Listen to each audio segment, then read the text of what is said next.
अऊज़ु बिल्लाहि मिनश्शैतानिर्रजीम बिस्मिल्लाहिर्रहमानिर्रहीम। Welcome back to M channel. अस्सलाम वालेकुम। 5 क्लास हम लोगों ने इंग्लिश में जो है वो यूनिट नंबर 1 जो है उसकी ट्रांसलेशन पढ़ ली थी पहले पार्ट में। दूसरे पार्ट में हमने जो है एक्सरसाइज के क्वेश्चन सॉल्व किए थे और अब यूनिट नंबर 1 जो पेशेंट्स है, पेशेंस के एक्सरसाइज के क्वेश्चन नंबर 7 से हम बाकी एक्सरसाइज जो है वो स्टार्ट कर रहे हैं और आज इंशाल्लाह हम इसे कंप्लीट करेंगे। तो इसमें फिलिंग द ब्लैंक्स है। रसूलुल्लाह सल्लल्लाहु अलैहि वसल्लम वाज कॉल्ड सादिक ड्यू टू हिज ट्रूथफुलनेस। ठीक है, आप सल्लम को आपकी सच्चाई की वजह से सादिक का लक़ब जो है वो दिया गया। The people of Taif refuse to accept Islam. हुज़ूर सल्लम ने जो है वो ताइफ का सफ़र किया था, याद है आपको, ताकि इस्लाम की तबलीग कर सकें। तो उन्होंने जो है ताइफ के लोगों ने इस्लाम को कबूल करने से इनकार कर दिया। रसूलुल्लाह सल्लम stayed in Taif for 10 days. आप सल्लम ने जो है ताइफ में जो है वो कितने दिन के लिए क्याम किया? दिन के लिए। तो ये आपने यहाँ लिखना है 10 डेज़ के लिए क्याम किया था। Read the following words with their meanings. Inspiration जो है इसका मतलब है कि मुतासिर होना, किसी भी शख्स या चीज़ से इतना मुतासिर होना कि आप कोशिश करें कि आप उनके फुट स्टेप्स को फॉलो कर सकें, यानी आप उनकी पैरवी कर सकें और उन जैसे जो है वो बन सकें, उनकी मिसाल जो कायम की हुई है उसको फॉलो करने की कोशिश करते हैं। आगे देखिए, ये पर्सनैलिटी है, शख्सियत है। The various aspects of persons character. आप किसी भी शख्स के किरदार के मुख्तलिफ पहलू हो सकते हैं और इन पहलुओं को जो है वो मद्देनज़र रखते हुए जो एक आपके सामने किरदार एक शख्स का बनता है वो क्या कहलाता है? वो शख्सियत जो है वो कहलाता है। ऑनेस्ट है, ईमानदार, ऑलवेज टेलिंग अ ट्रूथ। ईमानदार शख्स जो है वो हमेशा सच बोलता है। पेशेंस सब्र को कहते हैं, तहम्मुल को कहते हैं, बर्दाश्त को कहते हैं। टॉलरेंस इसका इंग्लिश में आपको सिनोनिम मिल जाएगा। उसके बाद है बेटरमेंट। बेटरमेंट है बेहतरी यानी improvement. Right meaning naming words, action words and describing words. यहाँ पे नोट यानी याद रखने की बात क्या है कि naming words tell name of person, place और थिंग। नेमिंग वर्ड्स वो होंगे जो किसी के नाम को बताएंगे, चाहे वो जगह हो, शख्स हो या चीज़ हो। और action words tells about an action work of a noun. किसी भी नाउन ने जो काम किया है, इसम ने जो काम किया है, उस काम को हम एक्शन वर्ड के तौर पे जो है वो लिखते हैं। उसके बाद देखिए describing word tell us about the adjective of noun. किसी भी जो है वो इसम की जो भी सिफ्त होगी अच्छी या बुरी उसको बताने के लिए हम डिस्क्राइबिंग वर्ड्स का यूज़ करते हैं। तो यहाँ पे नेमिंग वर्ड्स देख लीजिए। यहाँ पे नेमिंग वर्ड्स हैं फ्रूट्स, वेजिटेबल यानी फल और सब्जियाँ, और इनसे सेंटेंस बनाने को आपको कहा गया है आपकी एक्सरसाइज में। तो I like to eat fruits, मुझे फल खाना पसंद है। Vegetables are good for health, सब्जियाँ सेहत के लिए अच्छी होती हैं। एक्शन वर्ड्स देख लीजिए। गेट हासिल करना, डिलीवर्ड तकसीम किया गया या पहुंचाया गया। अब ये देखें जी, यहाँ पे सेंटेंस हमने इससे बनाया है buy 1 pizza and get 1 free. उसके बाद है यानी इसका मतलब है कि एक पिज़्ज़ा जो है ये अक्सर आप ऑफ़र देखते होंगे, पम्फलेट आते हैं घरों में, उस पर लिखा होता है एक पिज़्ज़ा ख़रीदिए और दूसरा आपके लिए जो है वो फ्री आपको प्रोवाइड किया जाएगा। फिर है from my shops fruits and vegetables are delivered at your door steps. हम अपनी कोई भी ऐड देते हैं अपनी शॉप का, तो उस पर जो है वो लिखा जाता है कि होम डिलीवरी के चार्जेस इंक्लूड होंगे या नहीं होंगे, या होम डिलीवरी फ़्री होगी, या ये लिखा जाता है कि हमारी शॉप से जो है फल और सब्जियां जो हैं वो आपके डोर स्टेप यानी आपके दरवाजे तक जो है वो पहुंचाई जाती हैं। आप ऑर्डर कर सकते हैं होम डिलीवरी के लिए भी। आगे देखिए जी, डिस्क्राइबिंग वर्ड्स हैं, इसमें फ्रेश है और हेल्दी है। इसमें दो खसूसियत की बात हो रही है कि ताज़ा और सेहतमंद। फ्रेश से हमने सेंटेंस बनाया है फ्रूट्स आर फ्रेश, फल ताज़ा हैं। Vegetables makes us healthy, healthy सब्जियां हमें सेहतमंद बनाती हैं। क्वेश्चन नंबर 9 में देख लीजिए। Fill in the missing letter to complete the words. हमने यहाँ वर्ड्स को कंप्लीट किया है। वर्ड में डी मिसिंग था वो हमने लिखा है, कंप्लीट में पी और ई मिसिंग है वो हमने लिख दिया है, और रेड कलर में लिखा है और अंडरलाइन किया है ताकि आपको थोड़ा प्रोमिनेंटली समझ आ जाए। उसके बाद है ऑनेस्ट है, और ऑनेस्ट में यहाँ पे क्यों पढ़ा, इसके एच जो है वो साइलेंट है, इसको ओ से प्रोनाउंस किया जाता है। उसके बाद है ट्रूथ है, फॉरगिवनेस है और डजन है। उसके बाद जी देखिए हमने क्वेश्चन नंबर 10 है, underline the nouns and write whether they are common और प्रॉपर नाउन।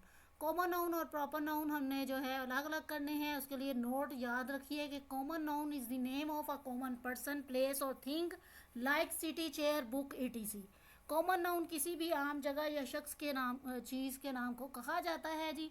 और इसमें आप मिसाल दे सकते हैं शहर की, कुर्सी की या किताब की। इसी तरह प्रॉपर नाउन को देखिए, proper noun is the name of particular person, place और थिंग लाइक जैसे जी लाहौर है, कायदे आज़म है और कुरान है। इस तरह से आप जो है एग्जांपल्स दे सकते हैं कि किसी भी ख़ास जगह, शख्स या चीज़ के नाम को जो है वो प्रॉपर नाउन कहा जाता है। अब यहाँ पे सेंटेंसेस जो है आपकी बुक में दिए गए थे, we will go to Rawal lake next week. अब इसमें रावल लेक जो है वो एक प्रॉपर नाउन है क्योंकि ये ख़ास जगह का नाम है, और वीक जो है ये एक कॉमन चीज़ है कि हफ्ते को इंग्लिश में जो है वो वीक कहा जाता है। My father is a hard working man, यहाँ पे फादर और मैन कॉमन है, प्रॉपर नाउन यहाँ मौजूद नहीं है। It is a huge building, building common noun है। Islamabad is a beautiful city, Islamabad proper noun है, पाकिस्तान का कैपिटल है, ख़ास शहर का नाम है इसलिए ये प्रॉपर नाउन है। और सिटी जो है वो कोई सा भी शहर हो सकता है, ये कॉमन नाउन है। ठीक है जी। अब यहाँ पे डिफरेंस भी थोड़ा सा एक नज़र में आप देख लीजिए कि कॉमन नाउन जो होता है वो हमेशा जो है वो किससे, स्मॉल लेटर्स से स्टार्ट होता है, जबकि कैपिटल लेटर से स्टार्ट होने वाला जो होता है वर्ड वो क्या होता है, नेम क्या होता है, वो प्रॉपर नाउन होता है। वो नाउन जो कैपिटल लेटर बड़ी एबीसी के लेटर्स से स्टार्ट होगा वो प्रॉपर नाउन होगा, और जो स्मॉल लेटर्स से कोई नाउन स्टार्ट होगा वो कॉमन नाउन होगा। ठीक है जी, स्मॉल लेटर्स कॉमन नाउन और कैपिटल लेटर तो प्रॉपर नाउन। और इसके अलावा प्रॉपर नाउन से पहले अगर दा जो है लगा हुआ है, टी एच ई दा, तो दा क्या है वो हमेशा जो है वो प्रॉपर नाउन के साथ जो है वो आता है। इसी तरह आगे चलते हैं। केटू एक ख़ास जो है वो चोटी का नाम है इसलिए ये प्रॉपर हो गया। उसके बाद पीक जो है, चोटी कोई सी भी हो सकती है, ठीक है, पीक जो है इसको, इस किस्म को हम जो है वो कॉमन नाउन में डाल देंगे। इसके बाद पाकिस्तान है, पाकिस्तान एक ख़ास मुल्क का नाम है तो पी जो है इसका कैपिटल है तो यहाँ पे ये प्रॉपर नाउन में चला जाएगा। ठीक है जी। इस तरह से आप जो है वो अपने पूरे लेसन में से इसको अगर सर्च करेंगे तो कॉमन नाउन और प्रॉपर नाउन जो है वो आपको बहुत सारे मिल जाएंगे। और टीचर्स भी अगर लेसन पढ़ाते हुए अंडरलाइन करवाएं बच्चों को इस तरह से प्रॉपर नाउन और कॉमन नाउन, तो बच्चों को बहुत जो है वो आसान रहेगा इसकी आइडेंटिफिकेशन करना कि प्रॉपर नाउन कौन सा है और कॉमन नाउन कौन सा है।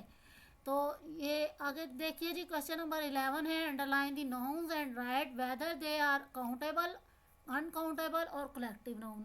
यहाँ पे हमने इन तीनों नाउन्स को जो है वो अंडरलाइन करना है, लेकिन उससे पहले हमें डेफिनेशन समझना होगी कि countable nouns can be count like chairs, tables, blackboard, etc.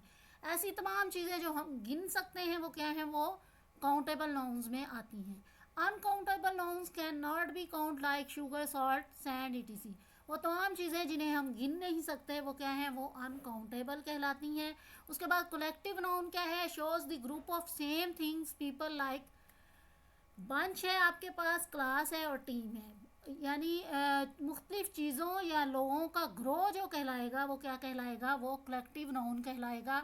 हम जैसे क्लास में एक एक बच्चे का नाम नहीं पुकारते बल्कि हम कहते हैं 5 क्लास। ठीक है जी। हम एक एक खिलाड़ी का नाम नहीं बोलते बल्कि हम कहते हैं हॉकी टीम, क्रिकेट टीम। ठीक है। इसी तरह फूलों का गुलदस्ते में बहुत सारे फूल होते हैं, हम एक एक फूल का अलग नाम नहीं लेते बल्कि हम कहते हैं बंच। तो इस तरह से जो है वो जो है हम ग्रुप जो है वो शो करता है कि ये कलेक्टिव नाउन है। ठीक है जी। बंच ऑफ ग्रेप्स और इस तरह से जो है हम मुख्तलिफ जो है वो ले सकते हैं। बुके, बुके में देखिए बहुत सारे फ्लावर्स आ जाते हैं।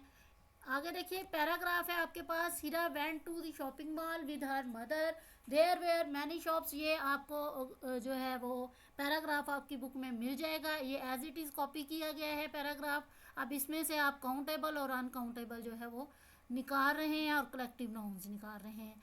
तो यहाँ पे आपको जो है shop, fruits, vegetable, onions, book store, story book, chocolate, cake, cafe, ये सब आपको जो है यहाँ पे ऐसी चीज़ें मिल रही हैं इस ग्रुप में जो काउंट की जा सकती हैं।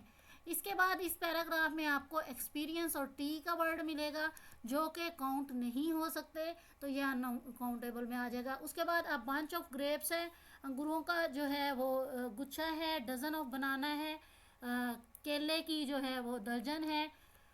उसके बाद बुके ऑफ फ्लावर्स है और फूलों का गुलदस्ता है। ठीक है जी, इसमें जो है ये एक ग्रुप है, एक ग्रुप के को प्रेजेंट कर रहा है, तो ये कलेक्टिव नाउन कहलाएगा।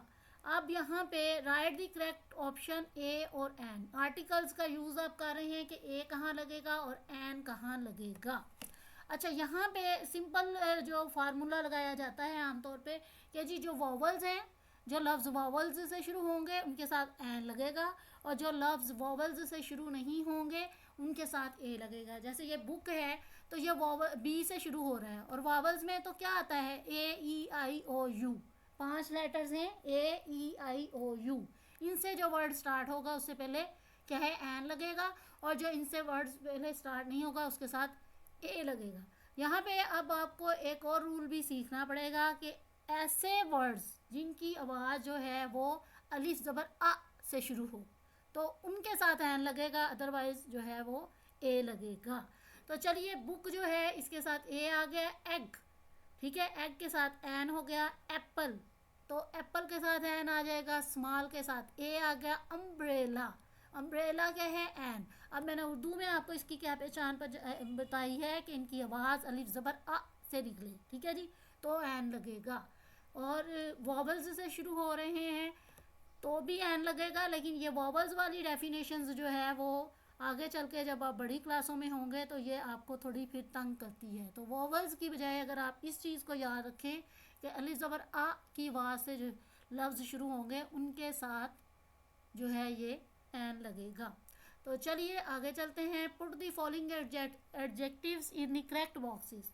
यहाँ पे एडजेक्टिव की काइंड्स जो हैं वो बताई गई हैं। किसी भी इसम की सिफ्त को एडजेक्टिव कहा जाता है, तो यहाँ पे एडजेक्टिव ऑफ क्वालिटी है, एडजेक्टिव ऑफ शेप है, कलर है, ऑरिजिन है, साइज है और क्वांटिटी है।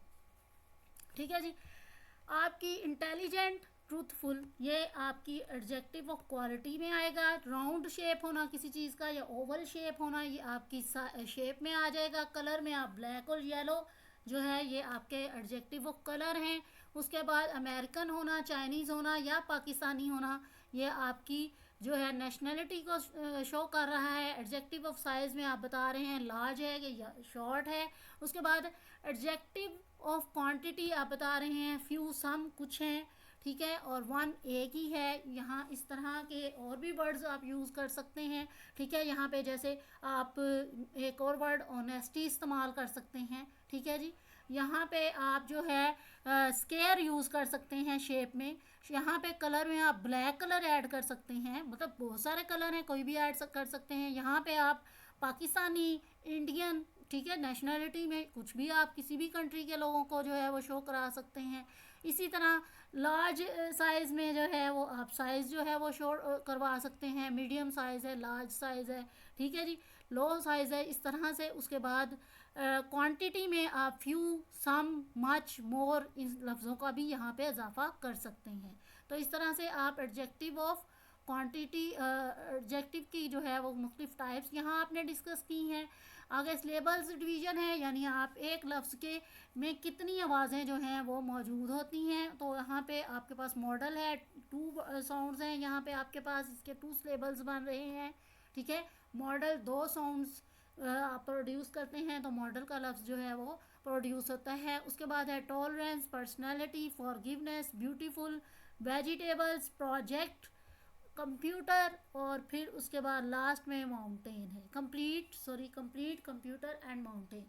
तो इस तरह से इनकी साथ आपको नंबर्स दिए गए हैं कि हर वर्ड जो है उसकी कितनी साउंड्स जो हैं वो प्रोड्यूस होती हैं। तो ये आप क्लास में बार बार प्रैक्टिस कीजिए और घर पे भी अपने बड़ों के साथ बैठ के इसको प्रैक्टिस कीजिए, आपकी इंग्लिश और बेहतर हो जाएगी। और अगर आप वाकई प्रैक्टिस करें इसको ज़रा 10 से 15 बार, तो मेरे से तो कहीं ज़्यादा आपकी इंग्लिश बेहतर हो जाएगी। मेरी तो बहुत पुअर सी इंग्लिश है, ठीक है। तो यहाँ पे है right topic sentence and sporting detail of first paragraph. First paragraph जो है हमने पढ़ा था बुक में, आप उसको देखिएगा। तो यहाँ पे वही पैराग्राफ मैंने कॉपी किया है, लेकिन यहाँ पे समझने की चीज़ क्या है कि टॉपिक सेंटेंस क्या होता है और स्पोर्टिंग डिटेल क्या होती है। स्पोर्टिंग, अच्छा जी, यहाँ पे टॉपिक सेंटेंस की हम बात पहले करते हैं। जब भी हम कोई ऐसे लिखना चाहते हैं तो सबसे पहले हम उसका टॉपिक लिखते हैं, ठीक है जी। उस टॉपिक में हम थोड़ा सा ब्रीफली आइडिया देते हैं कि हम इस टॉपिक के बारे में किस एंगल से जो है वो सोचने जा रहे हैं, बात करने जा रहे हैं, और जो है आगे डिस्कशन को मज़ीद कैसे बढ़ाया जाएगा। तो यहाँ पे पेशेंस में उसने बात शुरू की थी कि everyone in the world needs some inspiration. हर कोई ना किसी शख्सियत से मुतासिर होता है। We got inspired and make someone our role model and और आइडियल टू बी फॉलोड, ठीक है जी। हम यहाँ पे किसी ना किसी शख्सियत से इतने मुतासर होते हैं कि हम चाहते हैं कि हम इन जैसे बने, ठीक है, या इन जैसे बनने की कोशिश करें, ठीक है। और इसको हम जो है वो टॉपिक सेंटेंस के तौर पे लिख रहे हैं। अब हम स्पोर्टिंग डिटेल में क्या बात कर रहे हैं। In the same way I have my own role model too who is known other than Hazrat Muhammad सल्लम। इसी तरह मेरा भी जो है वो एक रोल मॉडल है, वो कौन है, कोई और नहीं है, हज़रत मोहम्मद सल्लम है। तो इस तरह से हम स्पोर्टिंग डिटेल जो है अपने टॉपिक सेंटेंस को फ्राहम कर रहे हैं कि एक्चुअल में हम बात किन के बारे में करने जा रहे हैं और उनके किस जो है वो हम पहलू से सबसे ज़्यादा मुतासिर हैं यहाँ पे। क्योंकि टॉपिक था पेशेंस सबसे ऊपर जो आपकी लेसन में दिया गया, तो हम ये यहाँ पे इशारा कर रहे हैं, इंडिकेट कर रहे हैं कि हम किस शख्सियत के बारे में पढ़ने जा रहे हैं। तो क्वेश्चन नंबर 16 देखिए, write good qualities as a student that help you to become a better person. ठीक है जी, सारा लेसन आपने पेशेंस का पढ़ा, उसमें आपने सब्र सब्र सब्र सीखा, तहम्मुल सीखा, बर्दाश्त सीखी। अब आपको कुछ क्वालिटीज़ उसके साथ साथ और भी हैं जो अपनाने की ज़रूरत है, उनके बारे में आपने क्रिएटिव राइटिंग में जो है वो बात करनी है।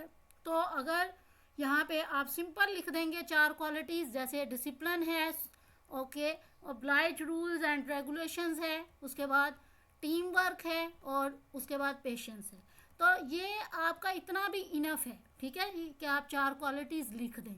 लेकिन यहाँ पे बात क्या हो रही है कि हमें ये भी बताना है कि ये क्वालिटीज़ को हम कैसे जो है अपने स्कूल में अपनाएंगे और फिर आगे फ्यूचर में एज अ सिटीज़न, एक शहरी के तौर पे ये हमारे कैसे काम आ सकती हैं। ठीक है जी, एक आदत होती है ना, आप डेवलप करते हैं बच्चे में, और फिर वो बच्चा उसी आदत के साथ जो है वो ग्रो करता है, और वो जब एक माशरे का फ़र्द के तौर पे, वर्किंग पर्सन के तौर पे सामने आता है, तो वो चीज़ उसमें फिर वो झलक दिखाई देती है। वो आपके ख़ानदान की, आपके टीचर्स की हुई तरबियत जो है वो हमें दिखाई देती है उस बंदे में।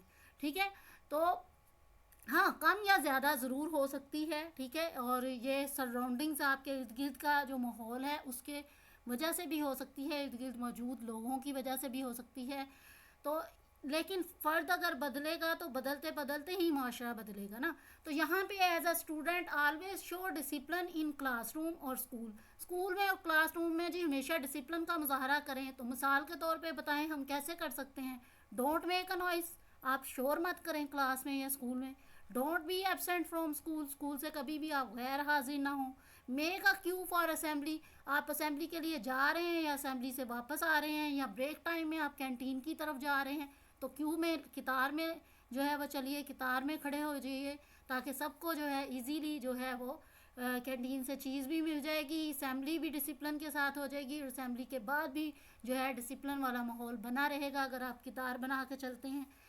तो सो that a discipline environment develop in future in a society.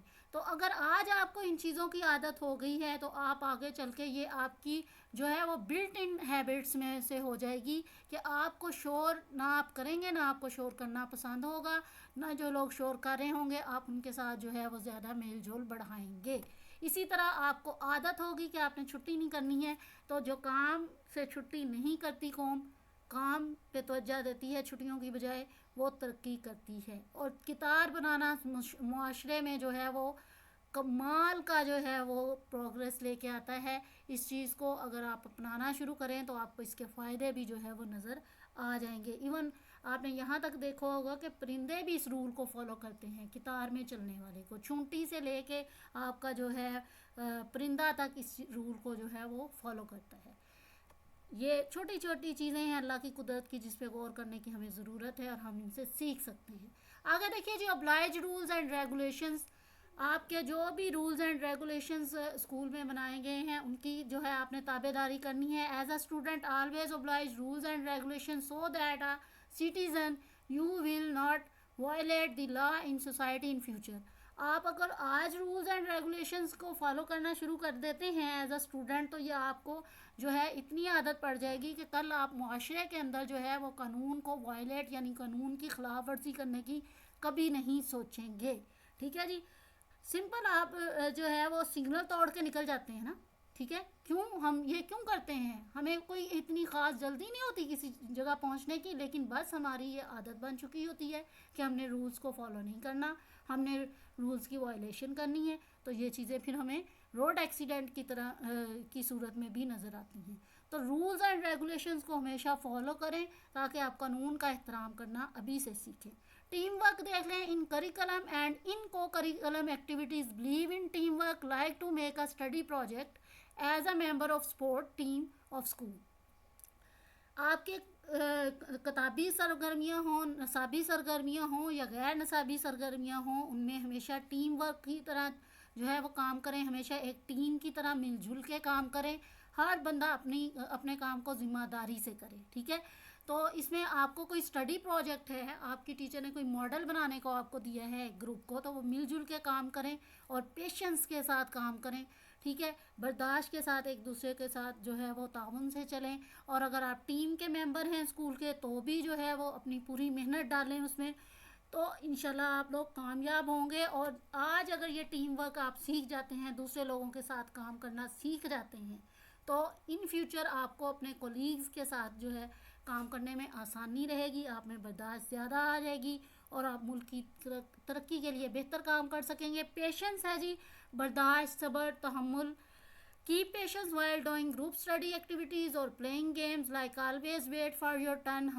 हमें अपनी बारी का हमेशा इंतज़ार करना चाहिए, चाहे वो आप क्लास में टीचर से बात कर रहे हैं या अपने जो है क्लास फेलो से बात कर रहे हैं, अपनी बारी का इंतज़ार कीजिए। इवन आप कैंटीन पे कोई चीज़ लेने गए हैं स्कूल में तो अपनी बारी का इंतज़ार कीजिए। आपकी असेंबली होने जा रही है तो आपकी क्यू तब चलना शुरू करें जब आपकी टर्न आए, अपनी बारी पे असेंबली से वापस जो है वो अपनी क्लासरूम की तरफ चलें। तो ये छोटी छोटी चीज़ें हैं जो बहुत हेल्पफुल होंगी आपकी। इसी तरह आप स्टूडेंट जो आपकी क्लास में आप देखते हैं कि स्टडी में आपसे थोड़ा पीछे हैं, तो आप उनको हेल्प कर सकते हैं, आप उनको ब्रेक टाइम में सिखा सकते हैं, फ्री पीरियड में उनको सिखा सकते हैं जो चीज़ें उन्हें समझ नहीं आती। इस तरह से आप में अभी से ये अगर चीज़ डेवलप हो जाएगी कि सब्र से, तहम्मुल से, बर्दाश्त से, झगड़ा किए बगैर चीज़ों को सुलझाना है, तो कल आप सोसाइटी को जो है एक ताकतवर कौम के तौर पे जो है वो रिप्रेजेंट कर सकते हैं। आप मिलजुल के अगर काम करना सब्र के साथ, तहम्मुल के साथ सीख जाएं तो बहुत सारे जो फसादात हैं मुआशरे में पैदा होते वो ख़त्म हो सकते हैं। इस तरह हमने पेशेंस का लेसन कंप्लीट किया। उम्मीद है इसमें बहुत सारा कुछ था जो आपने सीखा होगा, ठीक है जी, जो आपके एज अ रिस्पॉन्सिबल सिटीज़न काम आने वाला है। अल्लाह पाक आप सबको अपनी हिफ्ज़-ओ-मान में रखे और मुल्क व कौम की खिदमत के काबिल बनाए। इजाज़त दीजिए।